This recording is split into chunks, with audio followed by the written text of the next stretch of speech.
क्योंकि यदि यह माना जाए कि जीवन मुक्त पुरुष ग्रंथ नहीं रच सकते तो यह मानना पड़ेगा कि पूर्व से आज तक जितने सद्ग्रंथ बने हैं और आगे जितने बनेंगे वे सब किसी जीवन मुक्त द्वारा नहीं बनाए गए और न बनाए जाएंगे। तब यहाँ प्रश्न आ जाएगा कि सद्ग्रंथों में जो जीवन मुक्ति के लक्षण आदि वर्णन है वो अनुभव युक्त एवं प्रमाणित नहीं है, क्योंकि जो जीवन मुक्त होकर जीवन मुक्ति के अप्रोक्ष अनुभव से युक्त है वह तो ग्रंथ बनाकर या उसमें कदापि वर्णन कर नहीं सकता, और जो जीवन मुक्त नहीं है वह जीवन मुक्ति के अनुभव से सर्वथा हीन है। फिर उसने ग्रंथ बनाकर जो जीवन मुक्ति स्थिति आदि का वर्णन किया है वह बिना अनुभव के केवल अटकल पच्चू अर्थात अपने मन की कल्पना ही लिखा है। अतएव प्रामाणिक जीवन मुक्त पुरुष द्वारा कोई ग्रंथ न बनने से और कोई ग्रंथ अनुभव युक्त प्रमाणित न होने से सब सद्ग्रंथ संदेहपूर्ण और त्याज्य हो जाएंगे। इसलिए यही मानना योग्य है और वास्तव में ऐसा है ही कि जीवन मुक्त पुरुष ग्रंथ बना सकते हैं। यह बात प्रमाण से भी सिद्ध है।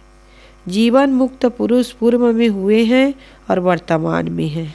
वे जीवन मुक्ति स्थिति काल में ग्रंथ बनाए हैं और बना रहे हैं। अनुभव तथा युक्ति से यही बात सिद्ध होती है कि जीवन मुक्त पुरुष मौखिक शिक्षा देते ही हैं। जब मुख से शिक्षा देते हैं तब उसी बात को कागज पर लिख देने में कौन सी आपत्ति है। यदि कहिए कि वे मुख से भी शिक्षा नहीं देते तो यह बताइए कि व्यवहारिक बात कुछ बोलते हैं या नहीं। यदि व्यवहारिक बात बोलते हैं तो क्या कल्याण संबंधी शिक्षा की बात बोलने में ही पाप है। यदि कहिए कि किसी प्रकार वाक्य बोलते नहीं तो क्या मौन हो जाना ही जीवन मुक्ति मानी जाएगी। हाँ, जीवन मुक्त पुरुष वाक्य संयमी होते हैं परंतु सर्वथा मौन हो जाते हैं या किसी विवेकी का निर्णय नहीं है। यह बात अवश्य है कि पूर्ण उपरामता युक्त जब स्वरूप स्थिति की दृढ़ धारणा एवं जीवन मुक्ति दशा प्राप्त हो जाती है तब शरीर संसार आदि दृश्यों की निस्सारता दुख रूपता एवं उनका संबंध सुख मिथ्यात्वत्व और अपने स्वरूप के नित्यत्व चेतनत्व निश्चिंतत्व एवं शांतित्व का दृढ़ मनन होने से उन पुरुषों को कुछ बोलने कुछ करने की आदि कोई क्रिया की इच्छा नहीं होती। यहाँ तक कि कुछ चिंतन करना तक उन्हें दुख रूप प्रतीत होता है, परंतु परीक्षा एवं दृष्टि से वे जानते हैं कि शरीर मन क्रिया से होने से प्रारब्ध रहे तक मन वाणी और इंद्रियों में क्रिया अवश्य होगी और निवृत्ति लेते लेते भी कुछ न कुछ प्राणी पदार्थ और व्यवहार का संबंध भी जीवन प्रयत्न होता रहेगा। इसलिए शरीर रहे तक जीवन मुक्त पुरुष को भी मन वाणी और शरीर में सदक्रिया को स्थान देना अनिवार्य हो जाता है।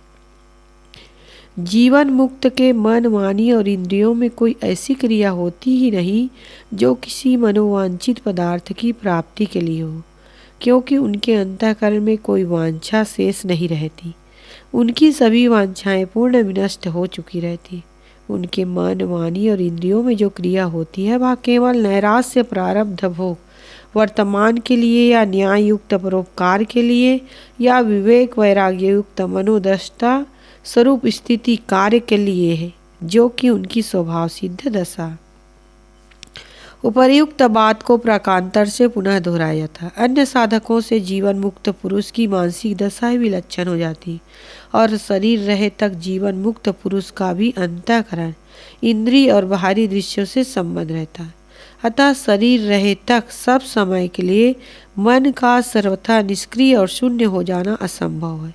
शरीर रहे तक मन सर्वथा निष्क्रिय नहीं होता, साधन से शुद्ध निर्विषय हो जाता है। स्वरूप बोध पूर्वक मन का शुद्ध हो जाना ही जीवन मुक्ति स्थिति है। जब शरीर रहे तक शरीर मन से क्रिया होगी तब इसलिए सदक्रियाशीलता की आवश्यकता है।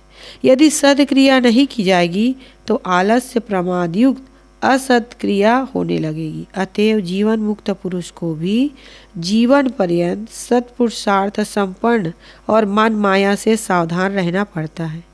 हाँ, यह अवश्य कहा जाएगा कि स्वरूप स्थिति स्वभाव सिद्ध होने से उन्हें बाह्य सब साधनों की कोई बड़ी आवश्यकता नहीं रहती।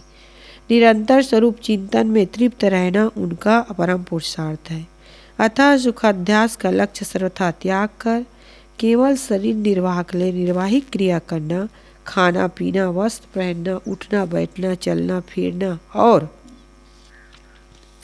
सोना जागना आदि तथा मान बढ़ाई सर्वथा त्याग कर केवल स्व पर कल्याण अर्थात उचित सत्शिक्षा देना, सत्संग करना, निर्णय विवेक करना जीवन मुक्ति स्थिति के बाधक नहीं किंतु सर्वथा साधक है।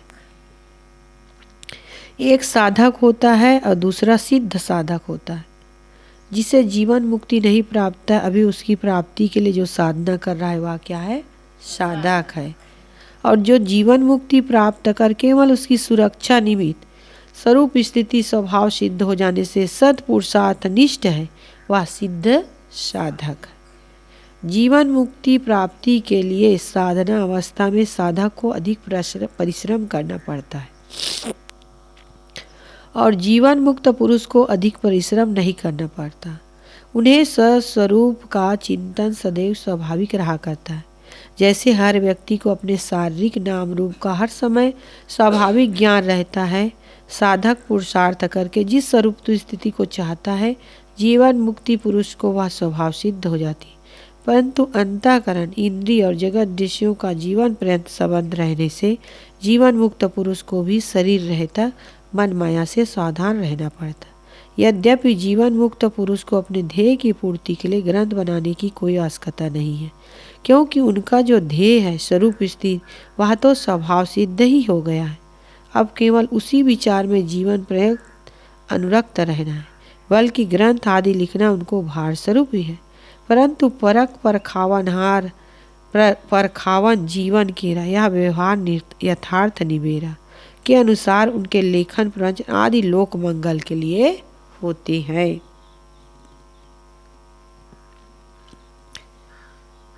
सदा विवेक करो रे भाई, जो लो देह बिखर नहीं जाए।